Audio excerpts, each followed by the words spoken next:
వాళ్ళు చెప్పినటువంటి 3 రాజధానులు అమరావతి ఉన్నప్పుడు కనీసం రోడ్లు ఏ రాశారు అక్కడ? అదే ఎవరు ఆపలేదుగా. ఇప్పుడు అదే మరి మా ప్రభుత్వం వచ్చిన తర్వాత మీరు చూస్తున్నారు కదా, రోడ్లు పడుతున్నాయి కదా అక్కడ. ప్రాంతీయ మండలి కూడా అన్నారు, అందుకనే ఇప్పుడు రోడ్డు పడుతుంది. దాన్ని మనం కూడా కొనసాగిద్దాం అన్న ఉద్దేశంతోనే దాన్ని కొనసాగిద్దాం. జోనల్ సిస్టమ్ జోనల్ సిస్టమ్ అనేటువంటిది, తీసుకొచ్చారు.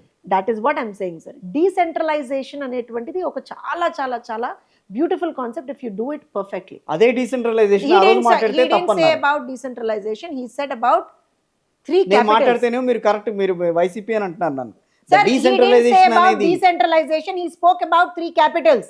There is a దాంట్లో difference కూడా between, decentralisation sir, there is a difference between న్యాయ 3 వ్యవస్థ ఒక capitals. చోట, మా పరిపాలనా Sir, వ్యవస్థ ఒక చోట, ఆర్థిక వ్యవస్థ ఒక చోట Sir, ఉంటుందని చెప్పారు. తప్పే ఉంది దాంట్లో? సార్ రాజధాని అంటే ఏంటి? ఇప్పుడు నేను మిమ్మల్ని ప్రశ్నించాలి. జగన్మోహన్ రెడ్డి ఎలాగో నాతో డిబేట్ కూర్చోడు, మిమ్మల్ని ప్రశ్నించాలి. రాజధాని అంటే మీరు అనుకున్నట్టు రాజధాని అంటే ఈ రోజు రాజధాని అనేది హైదరాబాద్ లాగా డెవలప్ చేయాలంటే ఒక చోట కుదరదు. సార్ హైదరాబాద్ లాగా డెవలప్ చేయమని చెప్పలేం మేము.